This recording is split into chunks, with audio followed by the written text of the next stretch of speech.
We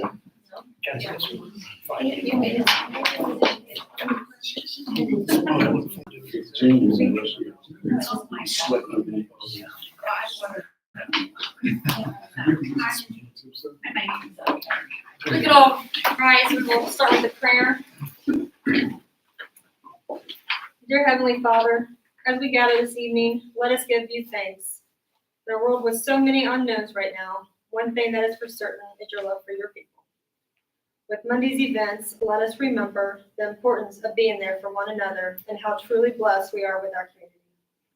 We thank you for today. We thank you for the summer break, the returning of fall that brings happiness and voices onto our campus, and allowing us to once again join together this evening to help make decisions that are in the best interest of our administration, our faculty, our staff, our students, and our community.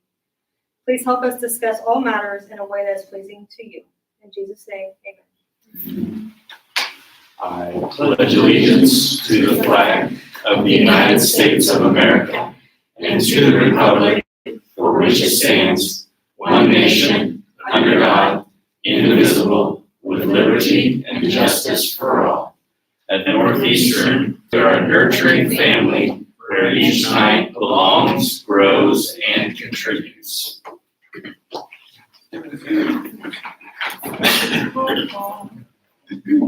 Sean Covey. Present. Kim Claypool. Present. Keith Webster. Present. Debbie Barkham. Present. All three present. We left our student celebrations in just in case, but I don't believe we actually have any tonight. I don't know if you heard of any, Mrs. Baker. I don't believe we have any tonight. We will resume normal student celebrations at the September meeting. We'll have students at the special that night as well. So I will start with the administrative reports. First of all, I want to thank the board for their support. Monday, I know Mrs. Baker was passed through. A couple of you reached out. Our teachers and staff stepped forward in a really tough day and a really terrifying situation, especially at the outset. And we learned a lot about our systems and our protocols, things that we can continue to improve on. As we talked about in the debrief with the Wayne County Sheriffs, there's always something to be learned when you go through an event like that. And we did learn there are plenty of things that we can continue to improve on. But the thing that I came away with, especially as I ran into staff the next couple of days, is how grateful they are that this school district and this board support the ALICE training that they've been through. They were not helpless. They were scared, but they were not helpless. And it is a night and day difference. And the part that we reflected on after was how hard it must have been for our new staff who are waiting until September 16th, 18th, whenever our first e-learning day is. That's when we do our ALICE training every year. And so we've decided that next year at New Teacher Academy, and for folks like Holly who come in and join our administrative team, we're going to put at least a little primer together so that they're a little more prepared coming in. Because also, as Mrs. Blank pointed out, this is the second time in the last 5 years we've done a lockdown in the first 2 weeks of school, and a lot of folks haven't been trained yet. So we had a very positive outcome. No one was harmed on that day. A lot of people got to practice something very terrible. We will continue to improve, but I really am grateful for the investment the school district has put into such a serious and difficult topic. And for better or worse, we saw a return on investment on Monday. So thank you. On much lighter note, I would like to give you an update on what I've been up to since the last board meeting. I continue to serve on the Reed Foundation Board, which is a fascinating opportunity to learn about some of the inner workings of the hospital and some of the really awesome work that they do in the community and from a medical standpoint. So I was able to attend the stewardship committee meeting, and we really have a great opportunity to serve the hospital as the foundation. It's a great organization and some really fascinating community members that I get to be on that board with. So I'm really grateful for that opportunity. I did have the chance since the last board meeting to speak at a seminar on behalf of Purdue University surrounding the work we're doing with Hills and the Pet Academy and starting an academy so that students can have work-based learning. Starting already, we are in our official first year, and we had some students who participated last spring and this summer in sort of some pre-work. So second semester, we will have some students who, should they continue to perform at proficiency, be in a position to go to Hills and have a paid internship in the afternoons. So we're really excited about that. But I had a chance to talk about how those relationships get formed over time and how that work gets off the ground and the importance of the partnership with Indiana Manufacturing through Purdue University. So it was a really neat opportunity to speak. And ironically enough, the person who's in charge of NMAC was a grade behind me at McCutcheon High School. And it took him, because I've changed since the 30 years ago when I graduated from high school, it took him a little bit to put it together. And he's like, "You lived 2 streets over from me." I thought that was you. So anyway, small world. We had our quarterly service center board meeting. I want to make sure this board knows that the service center is radically different than the service center it was even 4 or 5 years ago. The work that the service center is doing in the work-based learning arena and as a convener for East Central Indiana is very, very exciting work. We have a career coaching grant that we're a part of. We're still looking to fill that position, but we are excited about that work, and it would not be possible without the service center and their team. Our administrative team attended our annual special education cooperative training so that we are both in compliance and we've learned some more skill about special ed. We were able to attend that this year. Had the chance to go to State Fair Band Day, had a nice outcome, finished 11th in the state. Those kids, it's a lifestyle. If you've not had a band kid in your life, I know a couple of you have, it is a lifestyle. We were at school almost every day, all summer, and the kids really had a good time and had a good showing. Given the age of the band and the size of the band, that outcome was not particularly bad. So we were really proud of the work they put in and the outcome for them, and we're excited to see growth as we continue year over year. Mr. Sickman and I have been able to work together to find some members to represent our lease corporation. As you may remember, all of the members of the lease corporation, one way or the other, no longer live in our geographic boundary. Some moved, some met worse fates. And so Angela Klein, John Roll, and Tony Fisher have all agreed to be on our lease corp, and they will help us as we work through the sale of the bond as we move forward. Was able, on behalf of Northeastern and Reed Hospital, to attend the Athena dinner with my wife, and on top of being a really lovely dinner and evening, it was a great reminder of the power of female leadership in Wayne County, the growth of that organization since its inception.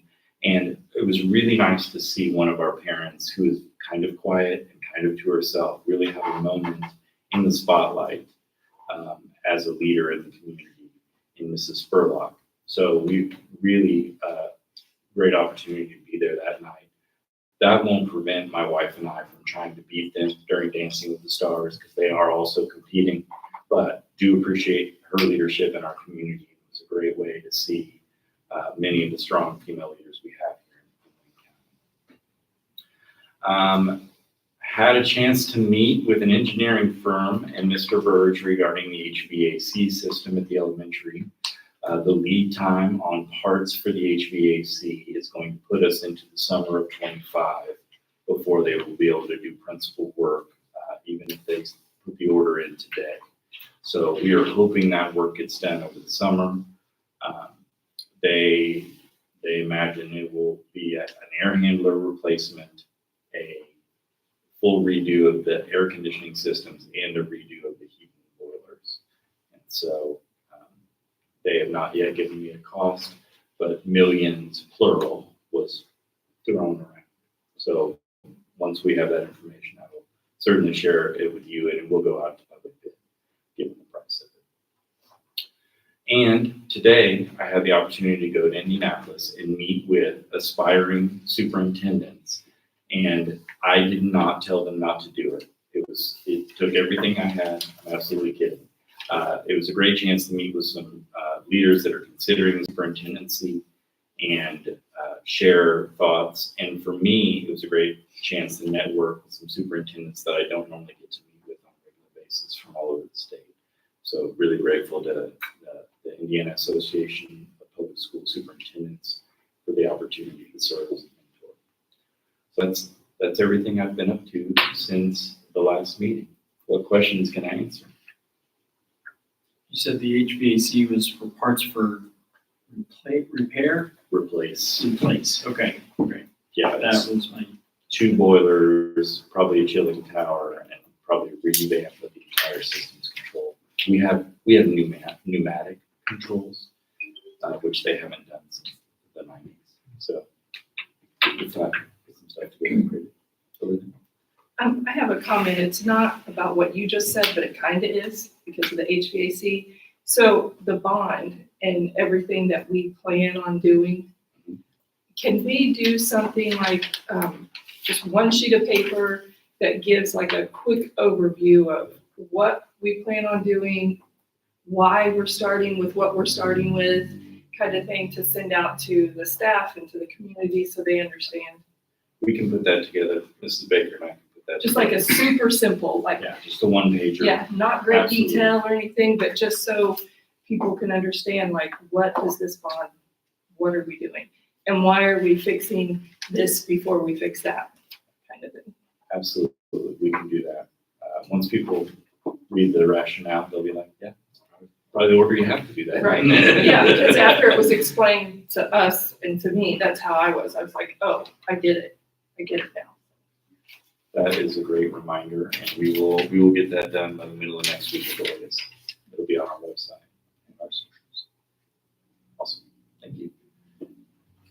Any other questions? All right. Well, Mrs. Plank is able to be here. As you may remember, Mrs. Plank is working on her EDS, and for the rest of the semester, she will not be able to be at a board meeting because she'll be in class.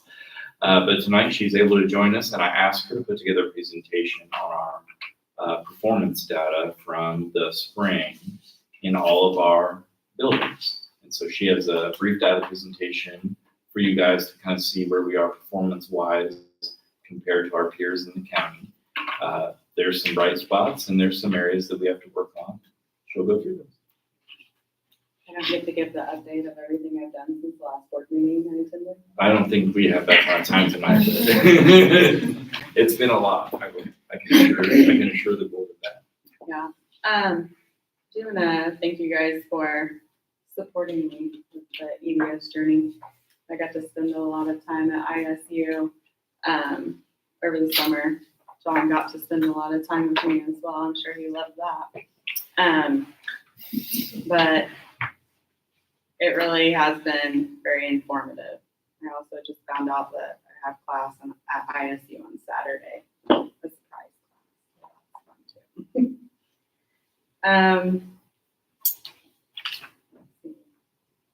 I think that's all I was going to talk to you guys about. So this is the data that gets used for the GPS site, which is I don't remember, it's like the Graduates prepared to succeed. Yes, that's it.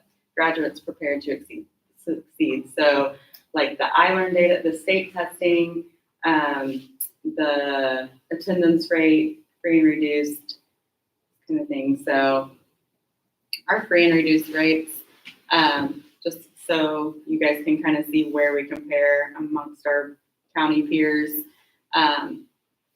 Honestly, it started to even out from, I think, when I first started here in Wayne County, about 7 years ago. Like Northeastern, Centerville, Hagerstown, it's all getting to be about the same as far as the free and reduced rates go. Our attendance rate has actually been growing, which is fantastic that you can kind of see where we rank there in the county. I know some of these numbers, when they get posted in the paper, or you see them online, and you're like, oh my gosh, 66% seems really low for, our average attendance rate. You can kind of see it's the same problem that's being faced all over. Now, You want to go back? correct me if I'm wrong, that 66.4% are students who were here 90% of the time or more. So that's what that 66.4% is.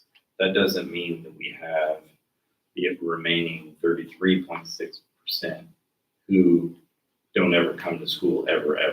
So that's a little misleading. Do we have 33.6% of the kids who are not here 90% of the time? Yes, that is a problem we're working on, but it also isn't like they're here 0% of the time. So they're less than 90%, which is why they get reported on this. It's 94%. It's 94%. So we are working on that problem, but this stat always bothers me because it makes it look like we have that remainder percentage, but it's just nowhere to be found. And it couldn't be further from the truth. We know those families, we're working with those families. If you have a medical condition, you still get reported here, even if anyone who knew what was going on with you or your family would say you have no business being in school right now, you still get reported on this report. So we have good attendance compared to our peers, but as we go through this data, we know that's a growth area for us. And we don't want to be 66% or lower on anything. You're going to see plenty of numbers lower, but just know we're working on that, and it's an area of growth, just like the other areas of growth we'll talk about. Do you happen to know what we were in the past years? Do you have that I'm gonna preface what I'm about to say with everyone has had to change the way they code attendance. So we were pre-COVID in the high 70s, low 80s on the habitual truancy, but everyone has had to refigure how they code attendance. So basically you're excused or unexcused all the time now. We used to have does not count or out with parents or, lots of different things, but really there's excused and unexcused. And then we do have some exempt, which would be state fair type absences or field trip. But we have a lot of unexcused absences now that didn't used to be that way. And it was a real learning curve for our families last year. And we were sending out those attendance letters on Parent Square and sending attendance notices home. And I think we were one of the only schools, maybe I would say 50% of the schools in the county grew their attendance rate. But a lot of them dropped last year. So honestly, looking at these numbers, I was just very thankful we didn't drop because of the way we were now coding attendance. So this is actually more accurate. This would be the accurate picture of the students who are not having habitual attendance problems. What's considered excused? So excused would be things when we have doctor's notes, letters of incapacity, things like that. But if we're not getting a doctor's note, it's not excused. So if you're just homesick, it's unexcused, which I feel like is exactly the way it used to be when I was growing up. And I feel like we're actually just going back to the standard that we had way back, and people got really comfortable staying at home doing e-learning during COVID. And so now we're just kind of pushing back on the attendance policy that the state has had for a very long time. We still have to adhere to the 94% attendance rate, but they laxed a little during COVID. So even if the parent calls, my kid's sick, it's unexcused. Correct. It is because we ran into a scenario here and in other school districts where I've been, where we try to maintain that relationship with the parent. You know your kids, you're all parents on this board. You know when your kid's sick, when they should go to school. But we gave about 10 days, which we thought was 5 days of snow, was kind of the logic. Because if you get a bout with the flu a couple times a year, it's about 10 days. What we ran into was people just ran with that. You know, we're going on a vacation. It's not about illness anymore. It's about trips. And it just kind of became an ever-expanding reason not to be at school. And so I think last school year, for the handbooks, we went back to what most people would consider the kind of binary. Are you here or are you not here? And if you're not here, these are the statutory reasons that you can be gone. Are you serving as a page for a senator? Okay, no, then it's unexcused. Are you at state fair, which is actually one of the statutory reasons you're in the school? No, then it's unexcused. We know that kids are still going to be sick and parents are going to have to call their kids in.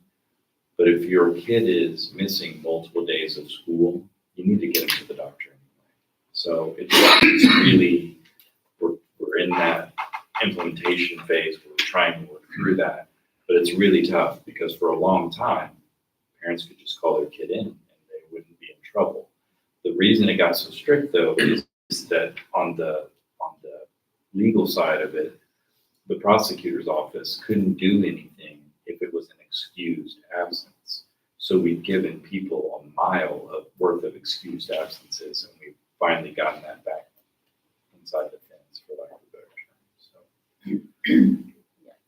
So, Considering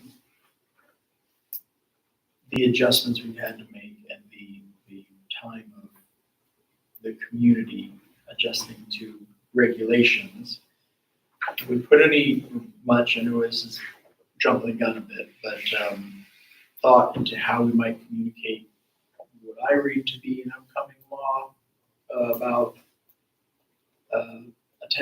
required attendance for school or for kids and the repercussions that could come on the parents for excessive absences because that's one of those things it's one thing for Indiana state law to change and then the schools to learn that and make that adjustment.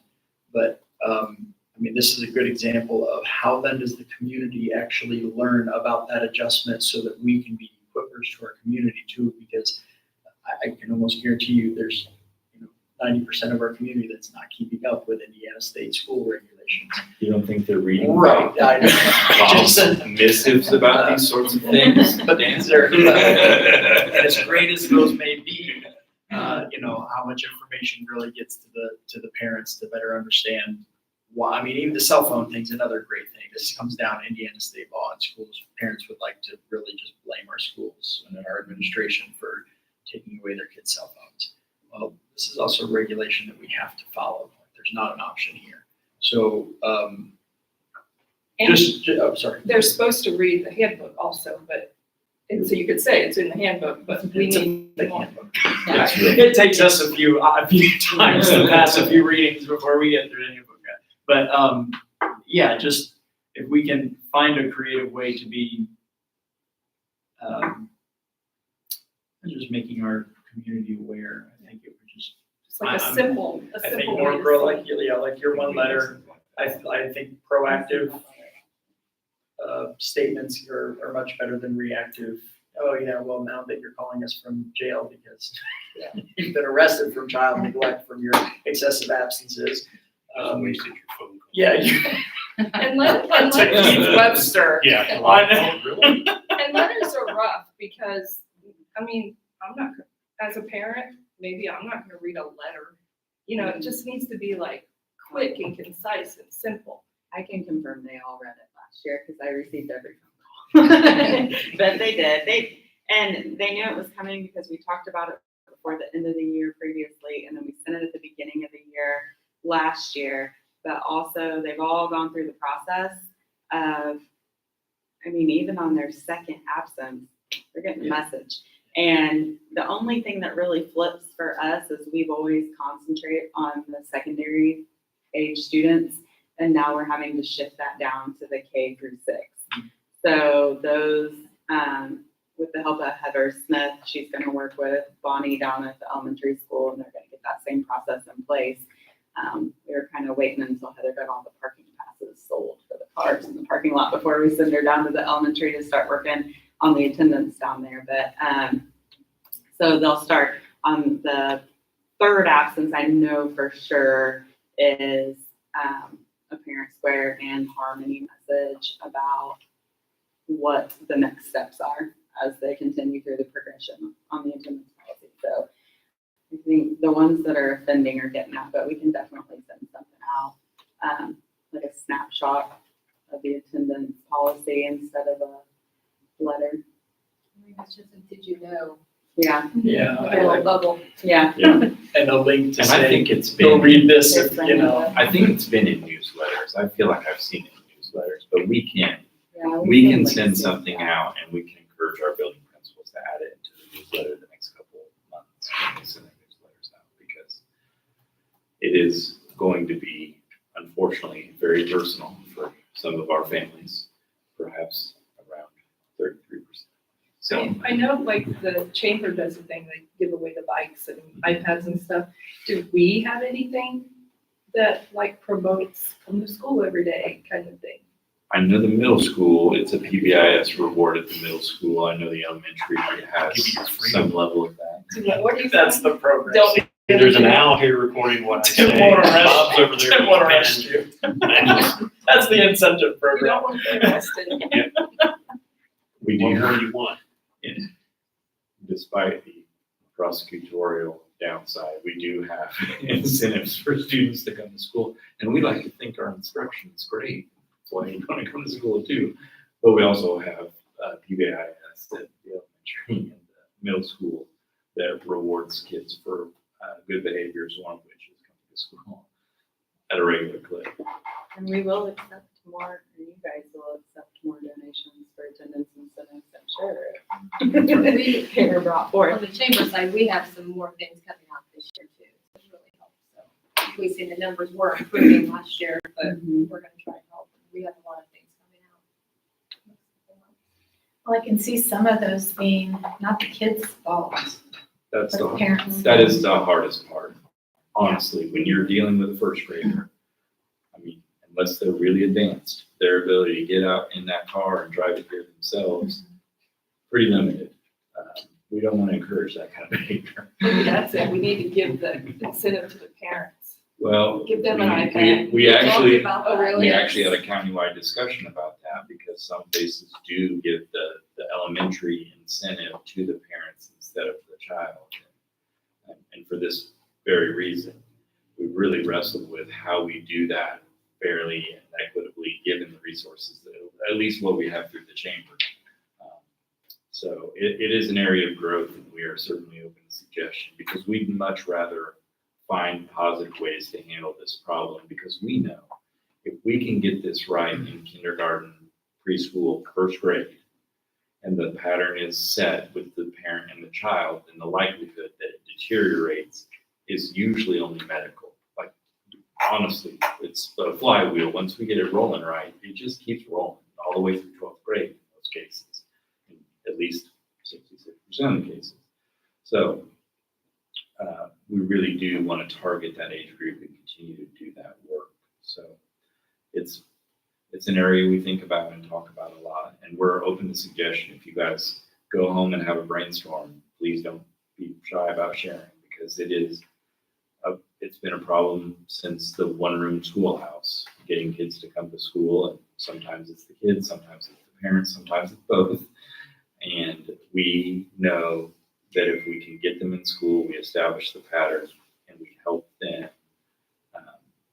be successful academically, that translates into their workforce success. That is the number one. I think it was in our education subgroup for the chamber where somebody said, almost the only reason we fire people is because they don't come to work. They tolerate a whole host of other behaviors, but if you don't show up, they're probably not fired.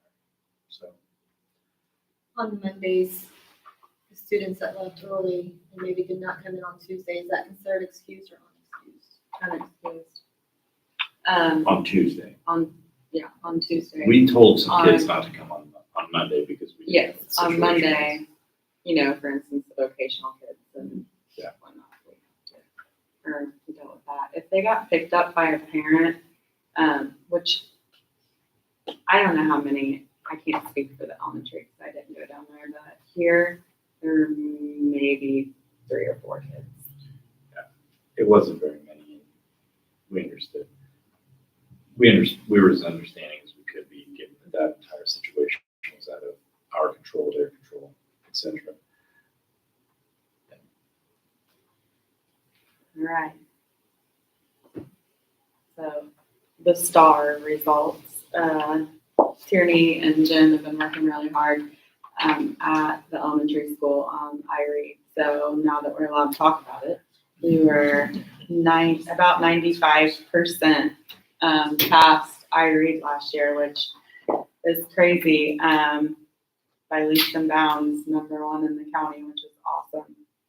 I wish all of our kids in the county were that, right? But, And if memory serves, that was a 20-point swing over the year prior. yes, it was. I think it was like 13 or 14 or something like that. We'll round to 20. Yeah, so just phenomenal. But I wanted you guys to know some of these kids took that test as 2nd graders and passed, and some of them took it as 3rd graders and passed. So, which is what basically all schools are doing that now, testing in 2nd grade. So these are just, it's the combination of those tests, the kids that passed it in 2nd, the kids that passed it in 3rd. That's awesome. Yes. Attorneys worked really hard. And then the ELA, iLearn. So we're grades 3 through 5 still top there. Doing, so 3rd grade was probably killing it in that test. So math, we have historically always struggled a little in the math area compared to some of the other county schools, but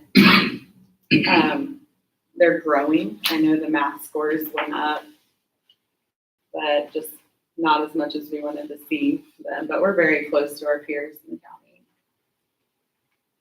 And then the overall proficiency, that's the ELA and the math, like the kids who passed both, showed proficiency in both.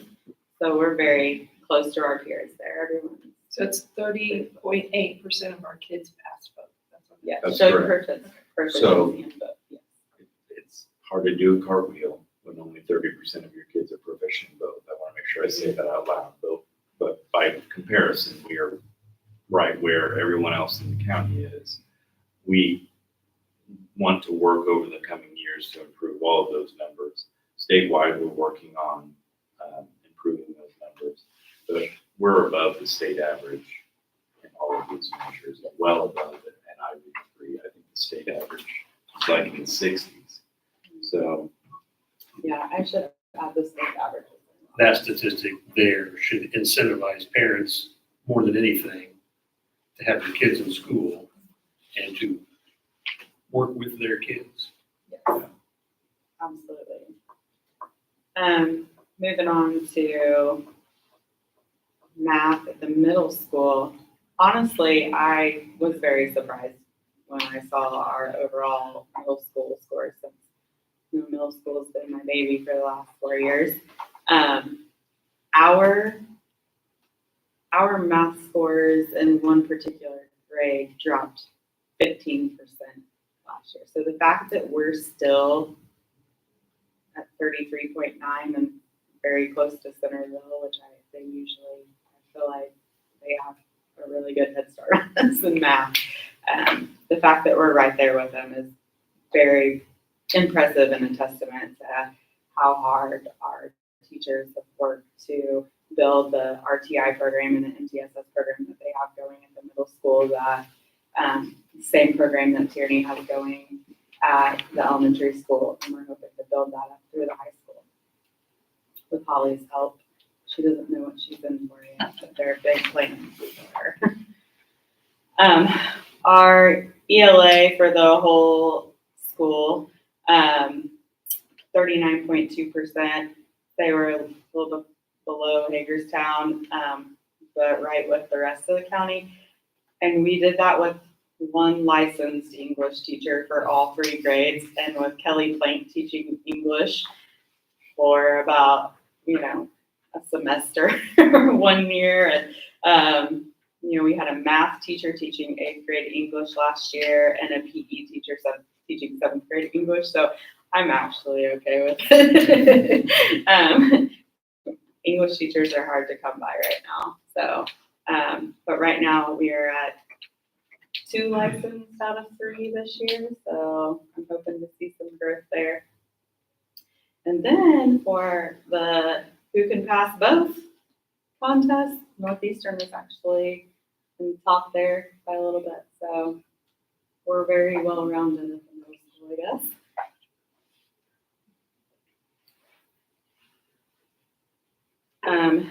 SAT math, do you want to speak, Mr. Markberg? So we go from I learned 8th grade, and then the next test they take, the state standardized testing is SAT for math. And so they take this in March. Obviously, we have opportunities to grow in this. As a math teacher, it drives me nuts. It's a lot of algebra 2, and they're still in algebra 2 taking that. And so you look at some of those things, but there's opportunities to grow in this. And I think even this year, using IXL diagnostic, start digging in that with the teachers to start to go through and look at diagnostics and proficiencies and start to work on those. But it's not where I want it to be by any means. It's something that we have to work on as a staff across the board. I will say though, it's an 8% growth over the score from last year. So, Wow. 8% growth So it from was last year. Bad last year. Every one of the county schools I noticed grew quite a bit. So I don't know if there is a difference in the test or what was going on, They but cut it down from a 4-hour test to a 2.5-hour test last year. So cut it down to 2 sections of math, 2 sections of English, which before we started at 8:30, we get done at 1 o'clock. If you're an accommodated tester at the 9P, it's a 2-day test. And so these kids are sitting here, and even if you get done early, you still have to sit there the whole time. And so they cut it down last year to less questions, but still your 2 sections of 35 and 54 questions each that they have to go through all at once. So it could be part of the growth. I think some of the kids are trying harder as part of that as well. And like Mr. Markwood said, there have been a few changes. Going to IXL, it's called a snapshot now. It's basically the diagnostic. It scores the kids at the beginning of the year and sets a learning path for them. And the teachers don't have to do a whole lot. The kids need to understand that they have to try their hardest on it, or else it does them no good. But it'll set a learning path for them. So we're making some changes in that way. They used to use NWEA for their beginning of the year assessment, and that particular assessment, we just don't think that the data was being used or maybe understood properly. So I think not everyone understood how to read a number. If a kid scores a 232, they're at a 9th grade level, but if they score a 235, they're an 11th grade level, and you're like, that's only 3 points. I don't know what to do here, and it was very hard. So we're trying a different point of assessment. The big part of the Excel that I like too is if you score a 970, you're in the 7th month of your 9th grade year. So it tells them where they're at mathematically, so they can now understand it on their own versus what does a 228 mean? Unless you go through and break it all down based on the first number, that says what year you're in. So let's say you're at a 725, that's your 7th grade, and about a quarter of the way in. So it gives the students some more data for them to be able to look at and understand. And it breaks it down based on the standards of where they're struggling as well. Where do they take this test? In their classrooms. Yes. So this is the March administration of the SAT. So they don't all go to one spot. So we have done, so based on teaching staff and everything, because when you do, so the way it's set up is we have used the gym in the last 2 years as far as the kids that are non-accommodated. And then we have to break out for kids that have accommodations. You have to have anywhere from 2 to 4 rooms for accommodations. while everybody else is still in school. So one of the things we struggle with is manpower, how to manage that. Yes, in the past we've done it where we had the kids are not accommodated in the gym together. And we set up Wi-Fi and support everything that way. But last year, we took it in classrooms.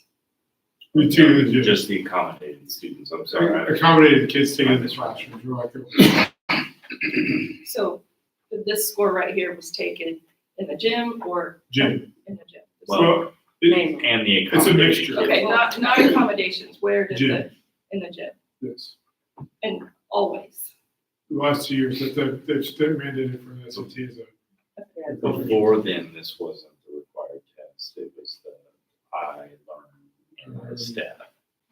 And those would have been taken in classrooms. classroom. ELA is a little better. We're still pretty low there though. So same thing with the IXL. We're still utilizing that for the assessment, getting the learning paths. We have new English teachers this year at the high school. So working with them to build the curriculum, definitely work to build the rigor as well. But we have room to grow here. And this is this year's seniors, correct? That is the Correct. seniors. So we had 12.5% that met proficiency in both math and English, which is a 5% growth from the year before. And we have 40% of our kids that will get an Indiana Academic Honors Diploma and be ready to move on. And we'll have almost the same percentage that will get the Indiana College Core. So we have a delta between the number of kids that we're letting graduate with our Indiana Academic Honors Diploma and their performance on this test. So that's one of the areas that we're continuing to look at to understand how can you do so well in the class and really struggle with this test. And this is not an easy test. I mean, even in when I sat for was trying to decide whether to sit for the SAT or the ACT, I was encouraged by my guidance counselors to take the ACT because the SAT really is 50% math, 50% what used to be known as verbal and now is basically an English language arts equivalent. But I was a well-rounded student.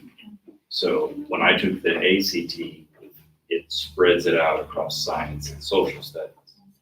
So if we have well-rounded students who are good in all those disciplines, it doesn't always show on the SAT because it's so bifurcated. So that's one of the things that we've got to work on is helping kids who are super well-rounded get a little sharper on the edges so they can do a little better on this assessment. So technically, it's different kids taking it. So you said this was higher, but it was a whole different set of kids that That's took it correct. when it was low. So, That's yeah, okay, so it's not that these kids improved, it's just No. the grade level. Correct, and that could be a number of factors. Yeah. Also, some other things that we're doing to kind of boost this is the number of times that the kids can take this test. Not necessarily this test, but we're trying to push the PSAT on 8th graders, maybe in the honors classes. I wouldn't put all the 8th graders through that. But, if they wanted to do that in the honors classes, they can take the PSAT. We'll take the PSAT in 8th, 9th. 8th, 9th, I'm sorry, 9th to 9th, 10th. 10th. So 9th and 10th. So the more exposure, from personal experience, my daughter took the SAT probably 8 times. Every time her score grew, every time she was more familiar with the test. And for some of these kids that sat down for the very first time and they're like a 2.5-hour test, what do you mean? So we probably did them a disadvantage in that way to not. Yeah, so why didn't they take the PSAT? Well, this has just been mandated in the last two years, right? We've always taken it at freshman year. And We take it at sophomore year, which is the national merit. That's what it is. Yeah. And so that's, we always take. We've always taken it in 10th grade and we've started taking it Yes. 9th grade, and then we'll do 11th grade this year as well. Yeah. We'll just cover it this year. So just more opportunities to see it and get familiar with it. after those PSAT exams, we get a raft of data that we can utilize better. Holly's gonna help us. But I think the other part, one of the nice things going through Excel is IXL's got a portion of this and works with the PSAT and the SAT, which we can link those things together and say, okay, here's where you're struggling at. The teachers will have this information to sit in front of them and start working through these things. And IXL allows us to plug in iReady data, which is what we use at the middle school and the elementary school for assessments, as well as iLearn data to help with their learning paths. So, and also I think it's, just super important to know that a lot of these kids, it was one of their first times sitting and taking a test for that long. Like, it's just a really long test. And this is one day of their school year and not a complete picture of these kids. So, but bright spot, we had 100% attendance of juniors on that day. They were all there. And no makeup tests. So, which was awesome. Do you have many students trying to opt out of that? I mean, I know it's a We had kids requirement. opt out of it after the fact. They still have to sit and take it. We've had a small handful where they've opted out after the fact that they don't want their scores. It's, I think, 2 years ago, I had one kid. I don't think I might have had one last year, maybe not. I just wonder, because many kids, when they apply to colleges, sometimes do not apply to colleges that do not require SATs because they do not want to take them. So I was just kind of curious where that was at. I think that's a great point that you bring up. If you look at now where colleges, it's test optional. Kids can get into college without taking the SAT because they know it goes back to it's a one-day test and you're supposed to do all this, but yet in the college have said that the GPA is the biggest indicator of how a student's going to do. As they watch that, look at the GPA of how these kids have worked, and that's what they use more now because they've found out that you might have a high score, but it doesn't mean you're good. You're hard working in the classroom. So that's one of the things. That's why college is going to test optional as far as to be able to apply for it. I know you haven't started the college application thing, but I was going through it with my kids. Though you have to throw your test scores in for a lot of the scholarships. Yes. So that's where it comes into play a little bit for the kids who want the scholarship. Mine opted not to apply to school that required it because she was horrible at tests. Yeah. She's like, there's no reason for me to take it. It's not going to do me anything. So I could not find any data for any of the other county schools. This, reminder to them, they're supposed to have a post on their website, but they didn't have it on their website. So I could only find ours on our website, but 98% of the kiddos passed the naturalization exam. So I couldn't remember what grade, so I put 11, 12 up there. It's a senior exam. Senior. It's required. We were both wrong. I thought we were both wrong. It's econ? I thought it was in government. No, I'm sorry. I'm gonna say go. Okay. Oh, okay. I was like, we were It's it's 12th grade. And then Yeah. But it takes the place. There used to be an iLearn government test, and they don't have to take that now. So the only data we have are 2 years, and I think last year it was 98%, and the year before it was an average of 94 or 5% between the two semesters. So they're really doing well there. Our biology scores, the iLearn biology scores, they're also one of the GPS indicators. This is actually from 2023 because they haven't released all the science scores yet for iLearn, but this is an indicator you would see on the GPS, and they're going to release all the science scores September 30th. That's when we should have 4th grade science, 6th grade science, and the new bio scores. And then our graduation rate, I thought we would throw that up there because it is always stellar.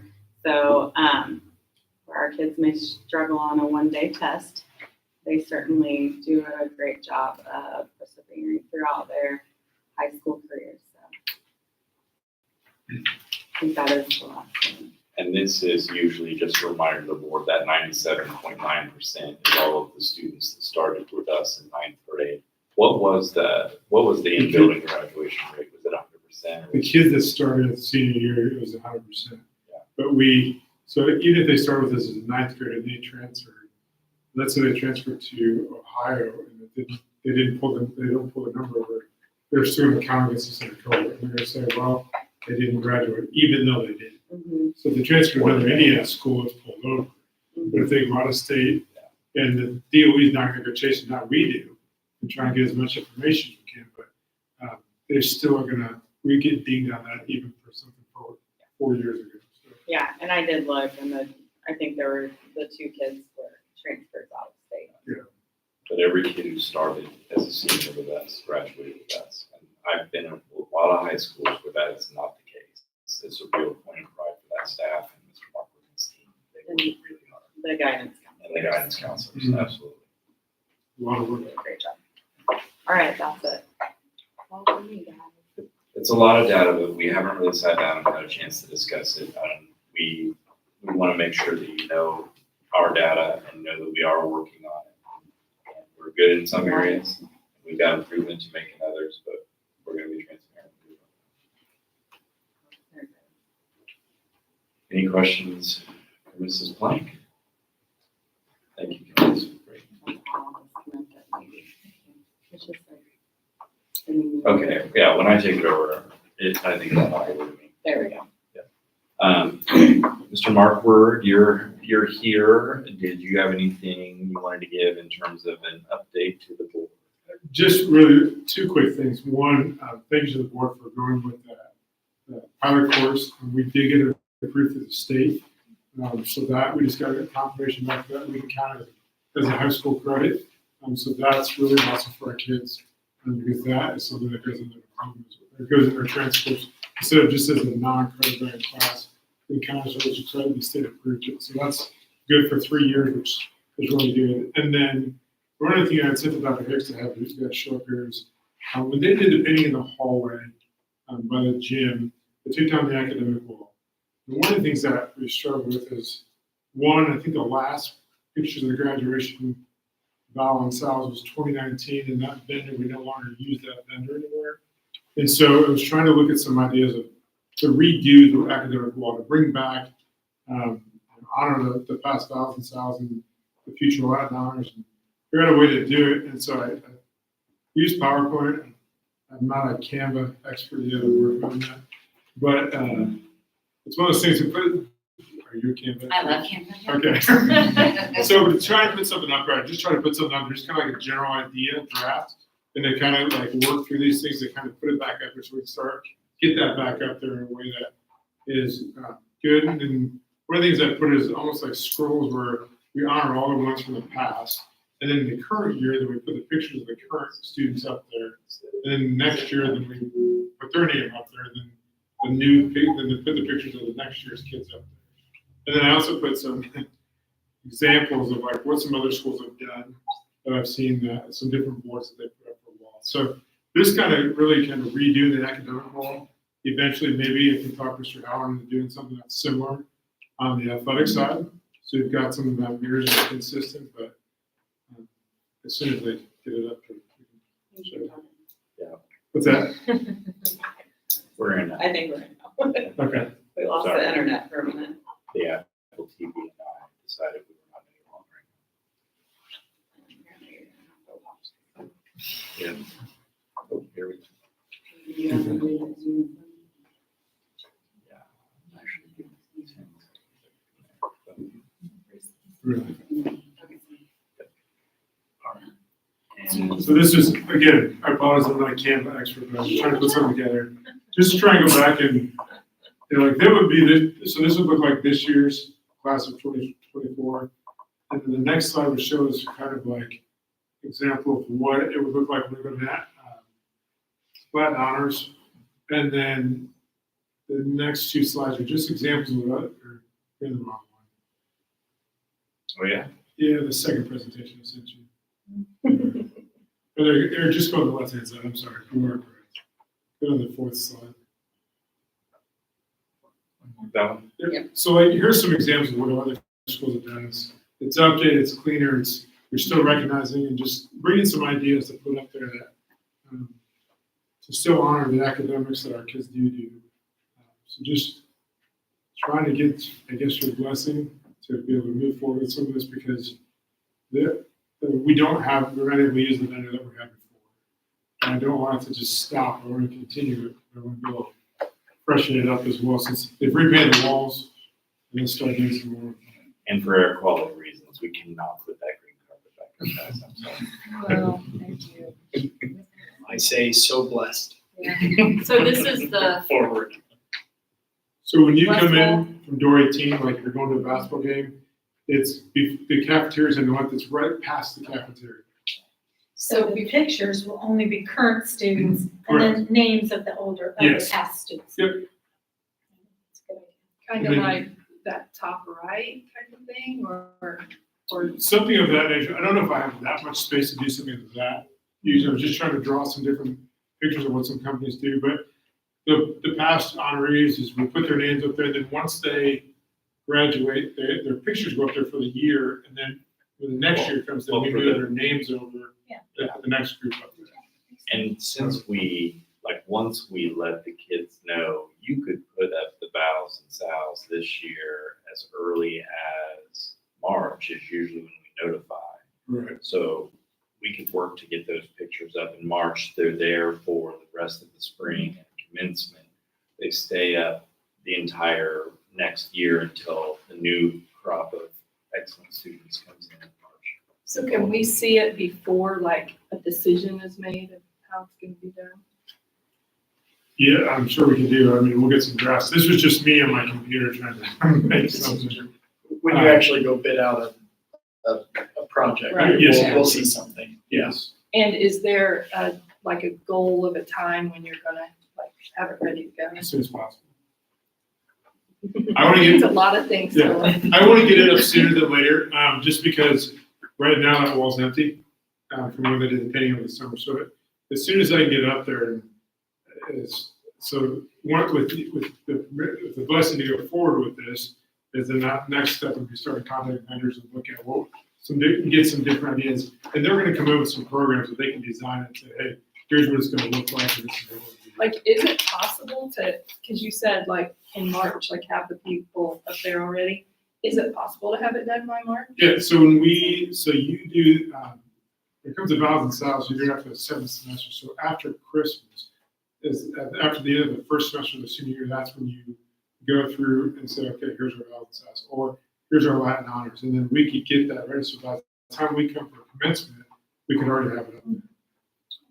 And we can work to get the retro stuff up. I mean, we don't know how long it's going to take for a vendor to put specs together for us. And then based on our experience with vendors of late, we have no idea how long it's going to take to actually come out. I think we would love to see it. Our high volume area in that space is boys and girls basketball season. We'd love to have something up by then, but we can't.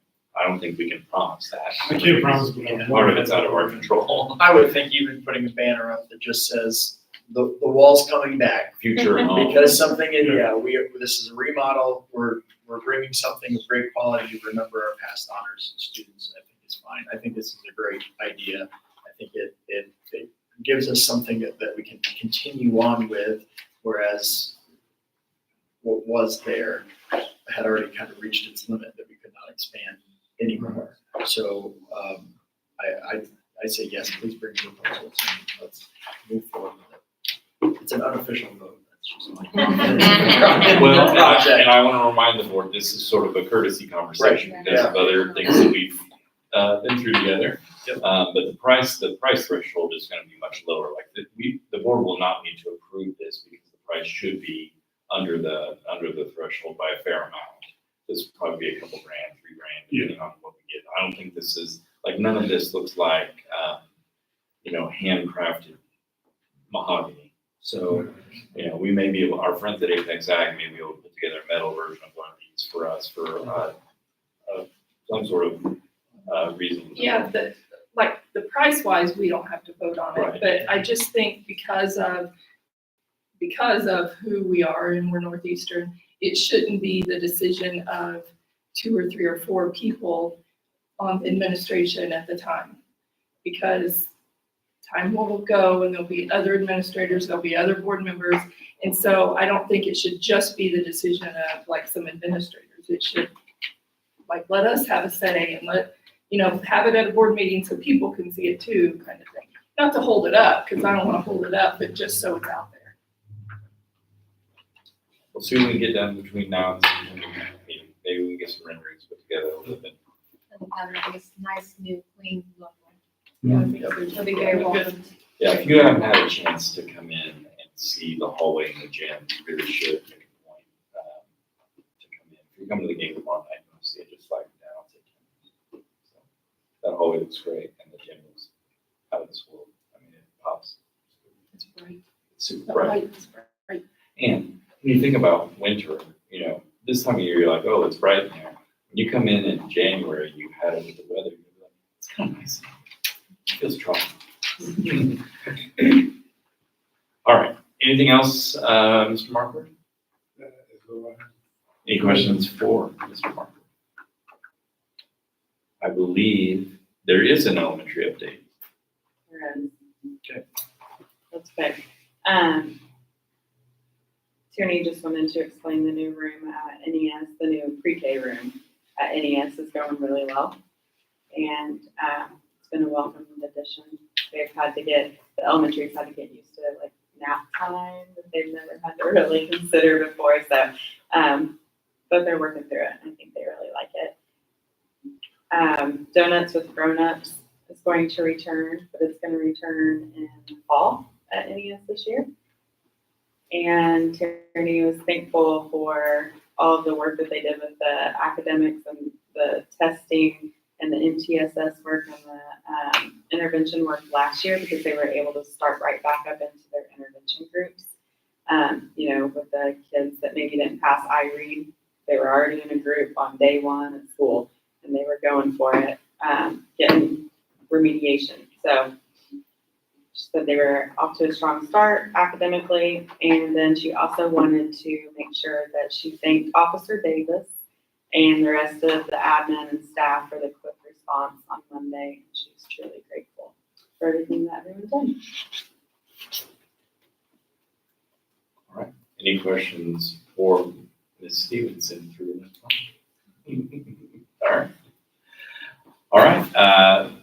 We now have community comments. Are there any members of the community that have signed in and would like to speak to the board?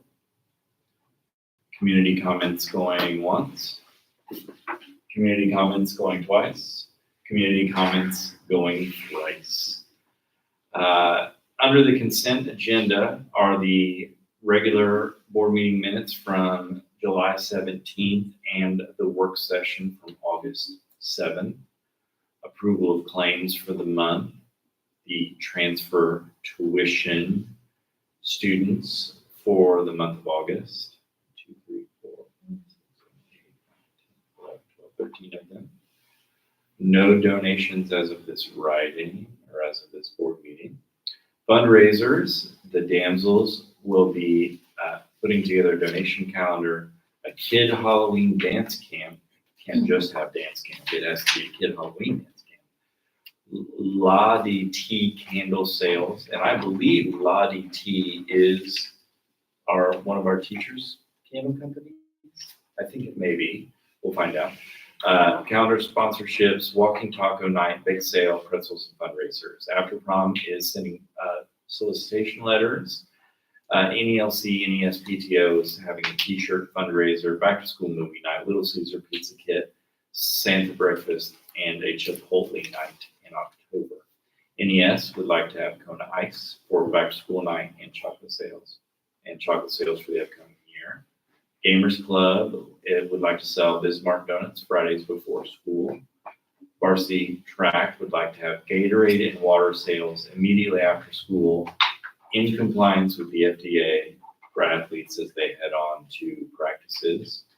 Science Club would like to sell 3D printed items. Student Council is holding the traditional Winterfest. And look what's back. We're going to have an actual semi-formal homecoming dance for the first time in at least 7 years. We'll see how it goes. I hope it's a rounding success, and the children will dress to the nines and have a wonderful time. Is it right after the game? These are questions that I don't have to think about because I'm not in high school. We tried after the game last year. There were about 75 kids. It's rough after. One Peter Hicks was a great dancer. Yeah. Without dance, but, Yeah. so we're trying, the kids really wanted to go for a homecoming, semi-formal, so that's, we're kind of going with what they requested.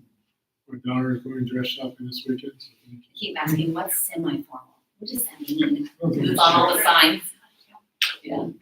Less than prom, more than a job interview. I don't know. These are great questions. Yeah.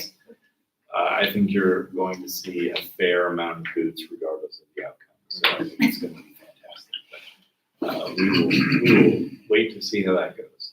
The 8th grade DC trip would like to sell Marshall popcorn and pretzels. The FFA would like to sell country meat beef sticks and have a mum's sale. Football, senior football would like to serve dinner at the eatery September 15th and 22nd as a fundraiser. Cheerleading would like to sell raffle tickets for a silent auction.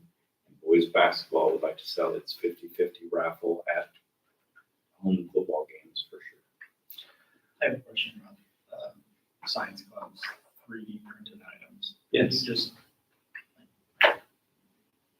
all the others, I don't really need an explanation, but that one just kind of like, what is that? Like, I know what a 3D printed item is, but what are they 3D printing that they're actually selling? So through the course of the year, we actually come up with things for them. Are you going to get one? Okay. We ask them to make things. Sometimes we have them make them as a fundraiser for someone else, but they do it at cost if we don't have it in as a fundraiser. So I'm going to use the awards banquet night. Awards magnets. They 3D print all the plaques that are given out to the teachers. Oh yeah, they did do this too. And our decoder from a couple of years ago, they 3D printed these. And I told them this needed to be a fundraiser, went to the board, and they marked it up. So it's how they make a little money. So that's how it works. Thank you. But anything you can dream, they will find a way to make. Well, that's why I think there's some ambiguity in that. It's Yeah. like, okay, so Yeah, They don't take requests. what's that look Right. like? They do take Oh, requests. They do take requests. I walked out of the building with a kid who, for part of his class project, had built an entire Deadpool mask. Like the actual mask went over his head, and he had like left vents in it, and he used magnets to hold the back together. And I was like, "This is an engineering marvel," and he just did it in the last 2 days since we've been back in school. It's unbelievable what they can do. But yes, I'd love to see that. Can you do that? I'll have to ask Peter who the kid was because we were just chatting. Cameron Bennett. Was it Cameron? Yeah. I bet we can get it. Can you email Andy and see if she can make that happen? Hey, we'll send an email, but will you say something to Andy tomorrow? Okay. Where did I leave off?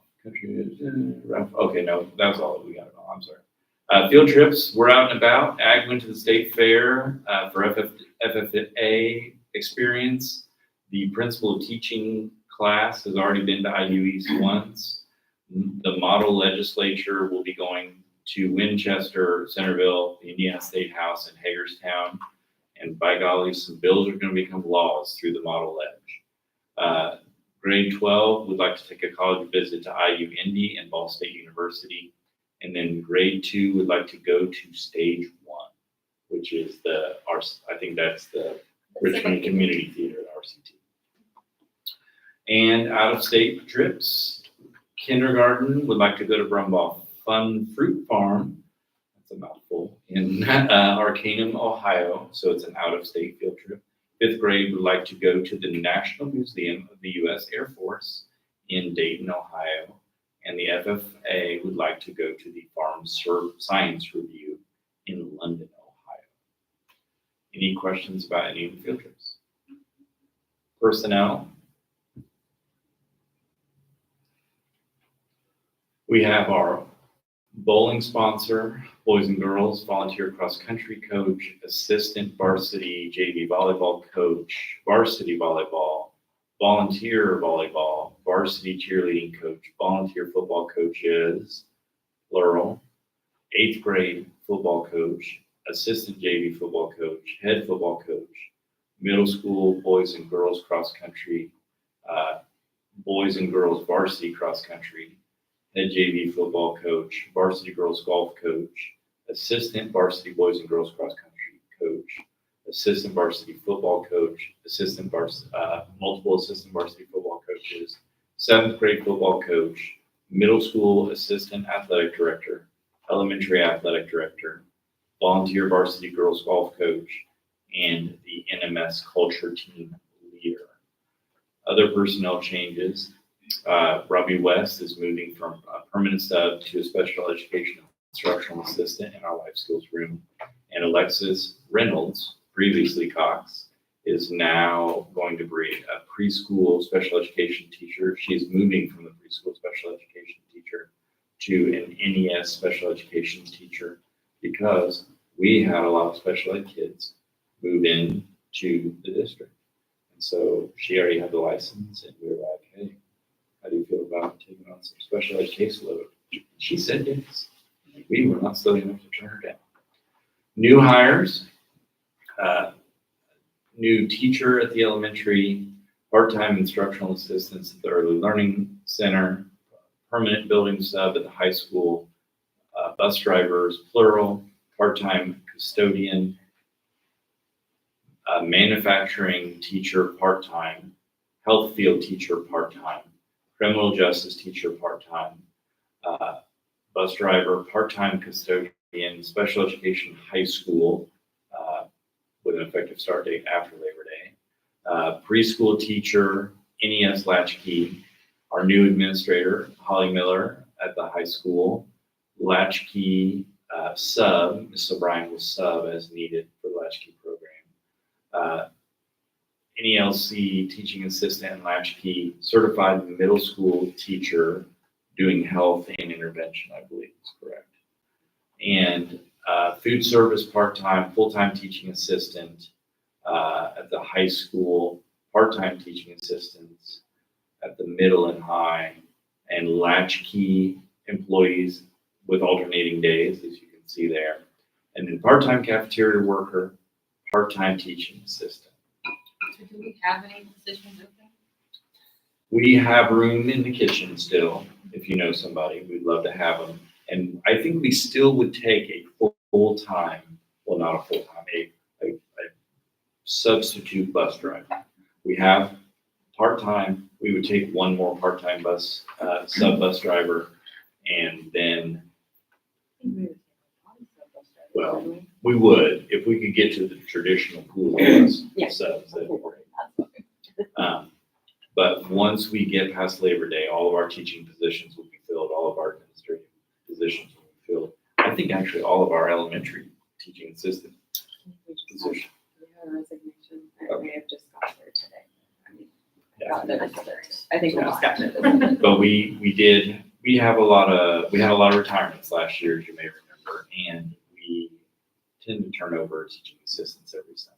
So we lost Mrs. Thornburg to Centerville to become their middle school principal. Mr. Lentz is retiring and continuing. So that's a retire, rehire situation. Ashley Tice went to Centerville where her children go to school. Who's taking Ashley's spot? Mr. Green, who is up above. He's Okay. coming from Western Wayne. We don't get him until Oh, that's the one. the Tuesday after Labor Day. Charlotte was working latchkey for us, but she's in the rescue and can't be two places at once. Kara Harris left the food service. Nancy Munoz got a job at Reed. Madison Hill didn't come back, and we're not sure why. We hope she's okay. We tried to reach out to her. And Mrs. Kircher Taylor resigned from the culture team leader, and Mr. Nick Loy left his job as sub. We also are establishing the adjunct teacher pay rates, as you can see there. And I think, yep, that's everything under the personnel agenda, under the consent agenda. It's a mouthful.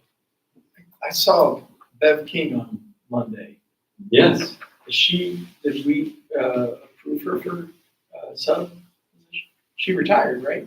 Yeah, she may have just been volunteering. Just volunteer. Like, she may have just been here. Okay, She may have just heard that we were I'm happy to have in distress, and she may have just come to visit. We're not turning that away, but yeah, we did not hire her, if that's your question. it. Just curious, 'cause I I have a didn't question. recall it. What does Christy Anderson teach? She is teaching, I'll let you take this one since you recruited so hard to get her into it. Principles of healthcare. Okay. So it's the start of a pathway that we hope to start. So that Mr. Markward worked on that, along with the, I don't know, Mr. Markward added about 8 pathways this year. I had 6 pathways. So I had principles of 6. criminal justice, that's when Officer Powell's, or Mr. Powell, is I think Officer Powell's still. Chrissy's teaching the principles of healthcare. Mr. Hostel is teaching the principles of business management. There's a pathway there. Mrs. Correa is facilitating the principles of teaching throughout WEAST. We have Mr. Hornack we added a class to his, which then made his a new engineering pathway as well. And then we switched over, we had 2 pathways for ag. One of them, the forestry and natural research, were removed by putting 2 different classes, and we opened up 2. We went from 2 ag pathways to now 3. So then we have precision crop management, and then you gotta remember the other. Manufacturing. Is And it then, manufacturing? and then the other was advanced manufacturing. So that one's 3 hills. So compared to last year, we had 2 ag pathways. And that was it. That we could control in-house. Kids still could get their pathway through the Richmond Area Career Center and Chester. But we've taken some control over what we can help kids get through. Are all those just one class, like we're just starting, is it one class? It's year 1. This all of what we just talked about, except for the Hills one, which is sort of in its second year with some students. Everything else is in its first. So they'll just kind of Build from there. build on each year. Yeah. So what'll happen is those kids will take, so there's a principal's class that they'll take first, and then that's a year long, and then they'll take a concentrator A, which is a year long, concentrator B, and then with Hills, we're even doing the capstone. But the second year, the first class will still be there. Yes. So we have tried to work it out with at least our 2 retirees that as we build, right now they're teaching 1 or 2 courses, but they still have room to teach on the same day, 1 or 2 more courses. So we hope as we build, we can still keep them on one day so they can have their time on their other day to feel retired still. So we're trying to build kind of a future-proof plan with those folks as long as they want to be with us. So, yeah. Any other questions? Did that take kids away from going to the Richmond Career Center then? I don't think so. I don't think. No, we still send about the same amount this year, because they offer some things that are different than what we have. So we still have kids that are going there, but instead of saying, okay, you have the SAT or the academic honors as your graduation pathway, we can now use these CTE courses in our house. Those are some funding that can come along with this.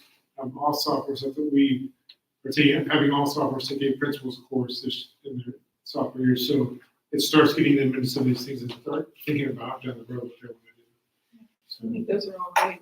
Oh, we're super excited about it. And for us, it's hard to properly convey the joy that Christy Anderson feels. Well, that's what I was getting ready to being a say. She's teacher. hyped up, like on Yes. Facebook, she's so happy to be doing what she's doing. So that's gonna make our kids here like, oh, that's kind of cool to do that. And I'm sure the other teachers are too. Just as a little side note, we figured out that the money that we are going to be able to bring in from these courses would actually cover almost the salaries that you're paying for them to teach the class. It's basically breaking even, but it's great opportunities for them. We're not sad to have Ken Powell around. Mm-mm. In fact, on Monday, he showed up on Monday. Yeah. Ironically, he was only coming in to do some paperwork, and he wound up volunteering to help clear classrooms, and he is one of the people that checked on me personally. He wanted to make sure I was okay because he knew it was hard for me. So I'm not sad to have Ken around. So, any other questions about items under the consent agenda? Make a motion to approve the consent agenda.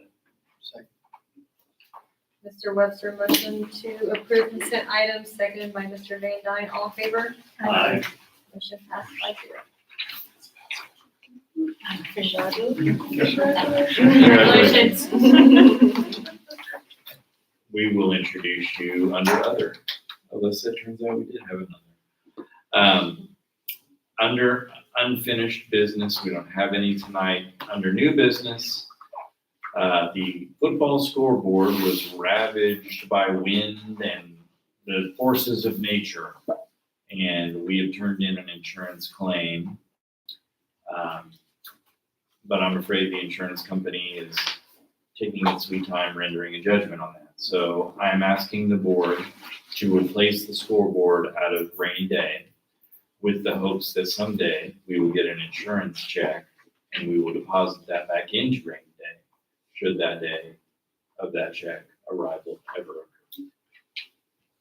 And that scoreboard will be approximately $45,276.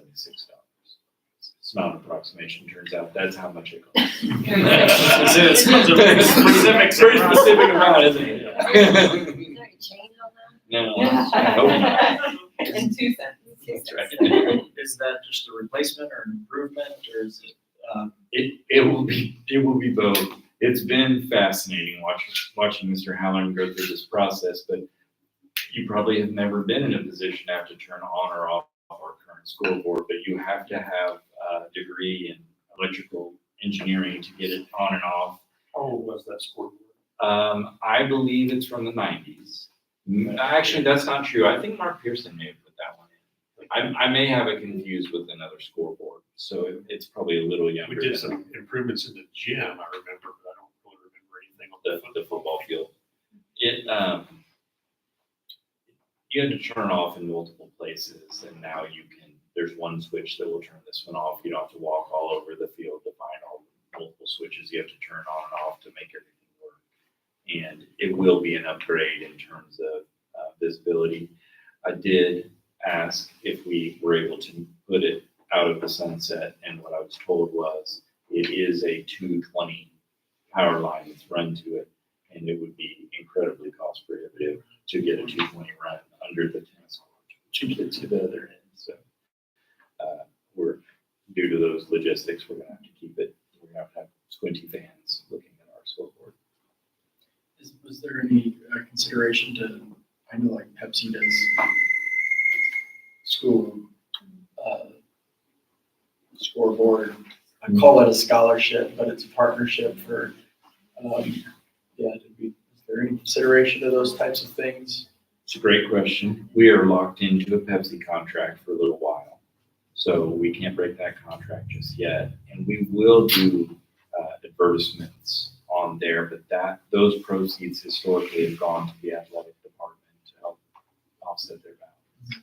So, Have we contacted Pepsi to see if they do anything with us, considering we are contracted? it's a great question. I mean, we are hoping that the insurance company pays for this. Sure. Well, I guess this kind of comes with the follow-up to that. Did we write in the bond, since we included things with the track, and since we are replacing funds into the rainy day fund for things like the HVAC project, we have to pay for anything on that,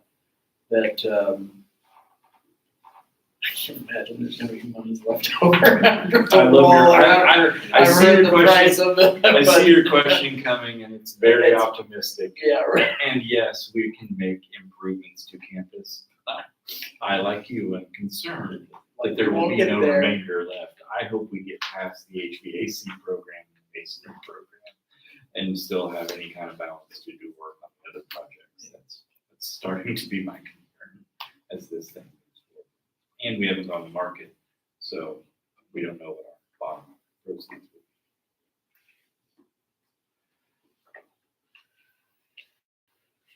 be. Need a motion? Make a motion.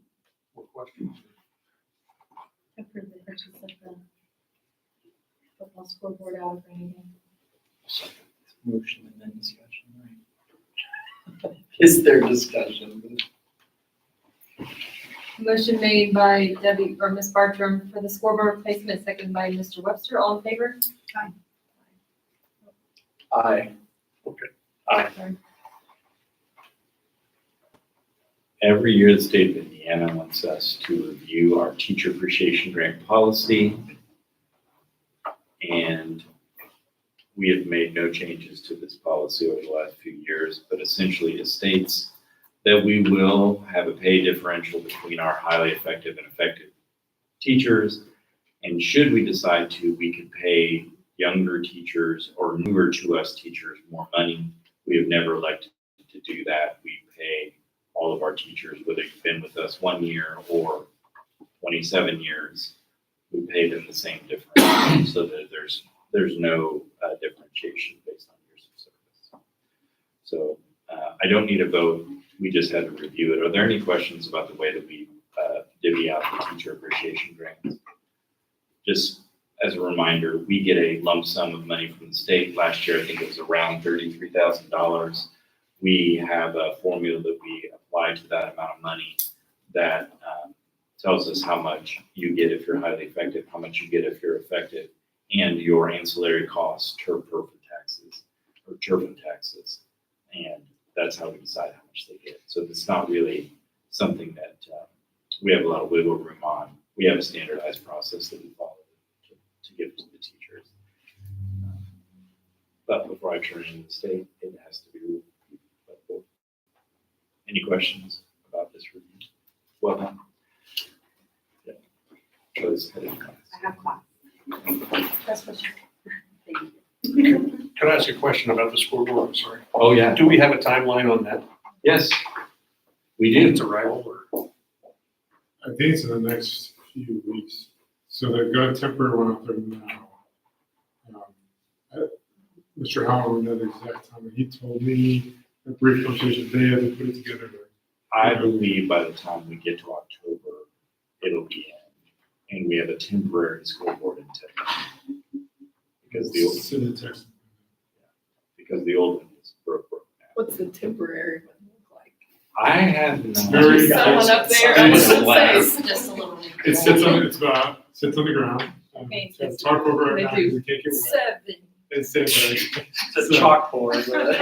You can see it from the other end zone, but it is, You steal it from the rec league diamonds. that's what it looks like.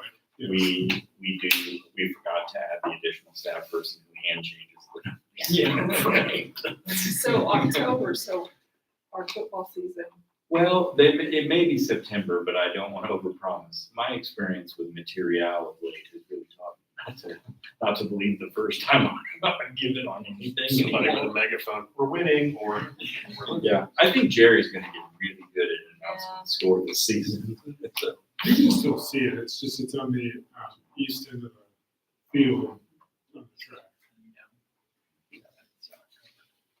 Great question. Evaluation program is the same as it has been since 2012. We do need to turn that into the state also. Veteran teachers have a scheduled and unscheduled observation along with documentation they provide that makes up their evaluation. And then for new teachers, it is 2 scheduled, 2 unscheduled over the course of the year so that they get additional feedback in the first couple of years with us. So that is how the evaluation program works. Any questions about the evaluation program? Okay. IU East, we partner with them on a lot of things. This is just an FYI on the memorandum of understanding, but essentially we have an agreement with them for our specific pathway for education. It's the teacher pipeline courses. 1-3 students is $1,000 per class, but if you think about that in terms of credit hours across 3 kids, that is a bargain. That bargain gets better over the more students that we have. And then we agree to have the kids go to IU East for class so they can be on campus once. That's kind of their chance to get kids to consider coming to IU East, but it's a small price to pay. And we work together with them. So just wanted to share with you that we are engaged in a formal process with them on our teacher pipeline, and we hope someday for that to become an apprenticeship. Mrs. Plank and Churchill and Antrim have worked on our employee handbook for all employees. Most of this is boilerplate language from Churchill and Antrim, supplemented with our local practices where they're appropriate. This is a 53-page document, and if you've not had a chance to review it and want to table this one, I totally understand. But Mrs. Plank worked really hard all summer to get this put together, and I wanted to bring it to you. As soon as you approve it, we will provide it to all of our employees, and we will start to follow it effectively immediately. Is there discussion? Did I want to review it? Table it, or do you want to make a motion? I'd make a motion to approve it. I'd spend time with it, so I'd make a motion to approve. Motion made by Mr. Van Dyne to approve the employee handbook, seconded by Mr. Webster. All in favor? Aye. Motion passed 5-0. I discussed with you last meeting about the youth justice grant that we applied for so that we would have cartwheel spots for students to get teletherapy. And we don't find out about that definitively until October, and then those monies aren't applicable until probably November. And the cartwheel said, hey, if you will consider a pilot with us, we will reduce the normal price so that you have access between now and when you find out about the grant, and to get you through this first year so you have proof of concept. So they put together a $6,000 price for 15 slots. And as you may remember, we will get 25 slots should we get the grants. And the discount, there it is. So the discount is about 41% off the regular price that they were willing to give us to go ahead and have an agreement with us. We get less spots though, right? Yes, it's 10 less spots than we would get under the grants. And So that's for the first year. So if we find out we get the grant, they're not gonna say, go backward. That'll start next year. there's language that says as soon as we get the grant, this arrangement is suspended through the grant period, and then we can finish up our allotment after the grant if we don't find another grant. So I made sure that we protected ourselves so that we would not be wasting our 6 grant should we get that grant. So given what we went through Monday and what we see out of our schools on a regular basis, it feels time sensitive to go ahead and start this and try to make a difference in those kids' lives. Curious to see how we can measure this once it starts. So there are 2 referral paths in. The first one will be our handle care report, and our metric through the grant, just so you know, is to reduce the number of, I hate to use the term recidivist, repeat appearances on the handle care report.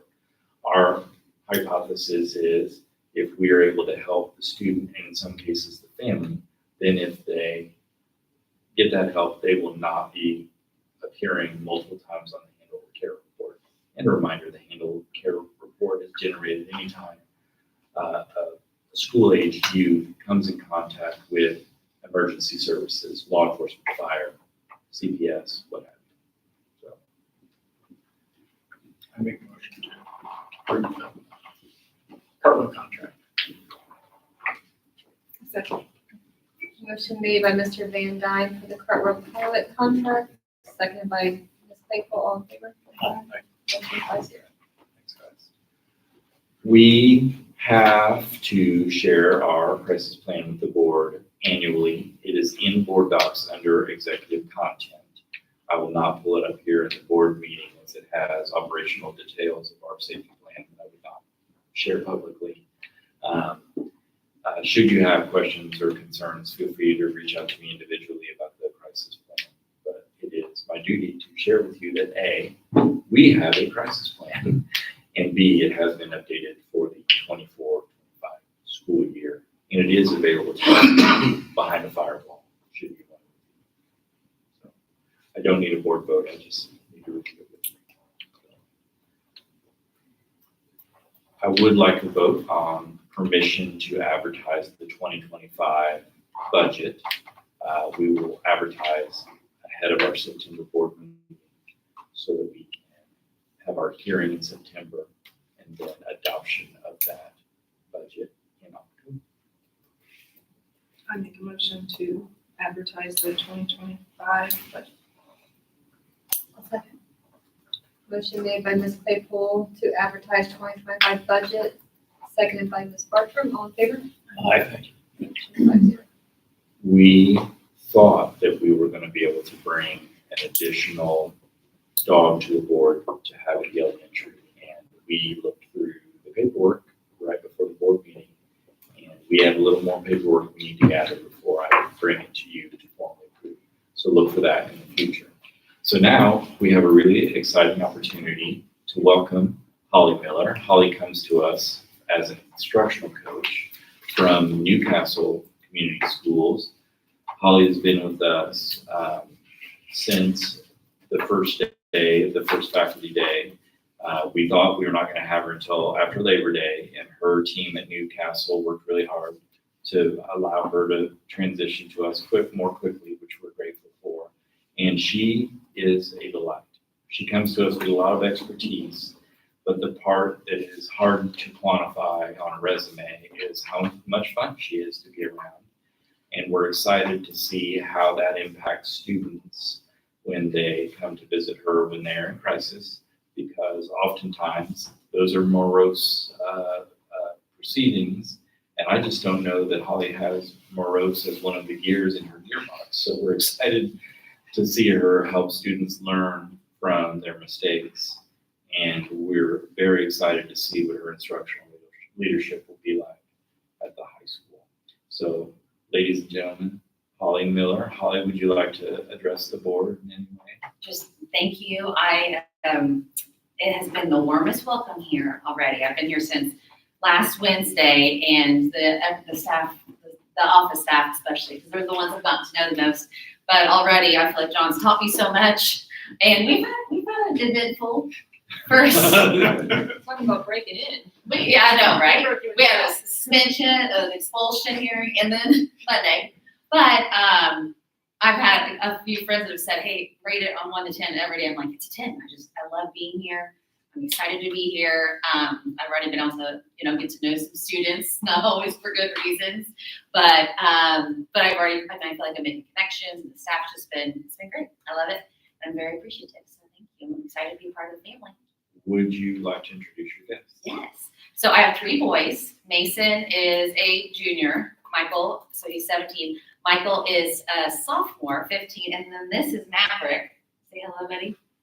He's my 3rd grader. And they go to Newcastle. And Maverick is 9 years old. And then this is my mom, Karen, a retired teacher. I won't say her name. Don't worry. And my dad, Randy. So I'm really glad they've come today. They're my support system. I wouldn't survive without them. I'm very fortunate to have all my family close all the time. And being a single mom, they are literally, I need you today. Dad had to go pick up a sick kid. One of them's homesick. So they're my support system. I couldn't survive without them. So very thankful they could be here tonight. What school did you teach at? I taught in Newcastle, Newcastle, one of the elementary. At where I was, but ironically, Actually, this last year, I was an instructional coach at the school that, Eastwood Elementary. My years, I taught 5th grade most of the time. I taught 33 years. You always say you taught there 100 years. It Something like that. I was a high school math teacher before that, so we got a lot of math going on at that. We're gonna get those scores up. And her sister and brother both teach too, all in. And they're high school coaches, so there's a lot of us. We're everywhere. So I would love for the board to take a picture with Holly. I don't know if we want to do that now or we want to do it after we adjourn. I'll defer to your judgment. I say after we adjourn. Okay, awesome. I believe that concludes new business. Congratulations, Holly. We are really happy. And thank you guys for coming tonight. Maverick, thanks for, doing what you're doing. He's already gotten it. We went and got a Northeastern t-shirt for the football game the other night, and, we're getting some gear, aren't we, buddy? Awesome. Man, a few words. Board comments. Thank you to everybody that jumped in Monday and did what you had to do. We all know it's not what anybody expected for a Monday morning or any time. So thank you to all of you guys. Much appreciated keeping all of our kiddos safe. And congratulations, we're happy to have you. Happy to be with you guys. Any other board comments? Just want to welcome Holly and, thank the folks on the ground on Monday for doing what you need to do and what you have to do. Sorry that anybody ever gets in that situation. But, It's a thankless job, but we really are thankful. we all understand that you have to figure out what's going on and digest it, and then you can disseminate keyword words on social media. Want to overreact because we had 1 million police here for nothing, but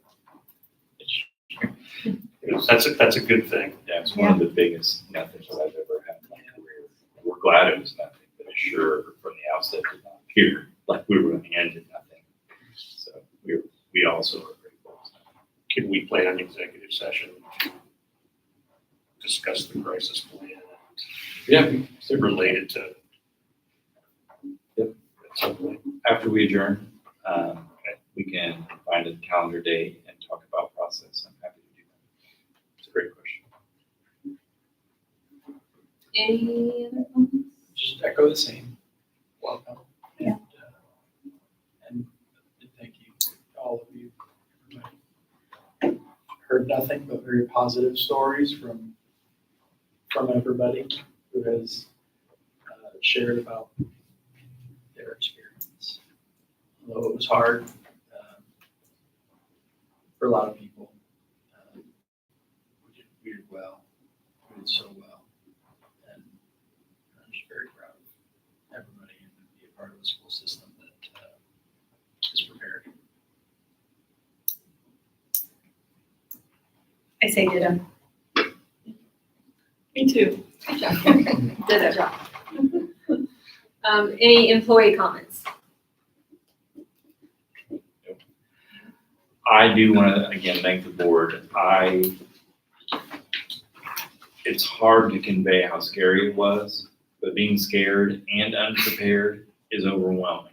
Being scared and prepared gives people a sense of power in an almost powerless situation. Folks really do appreciate having the skill set it takes to go through that moment.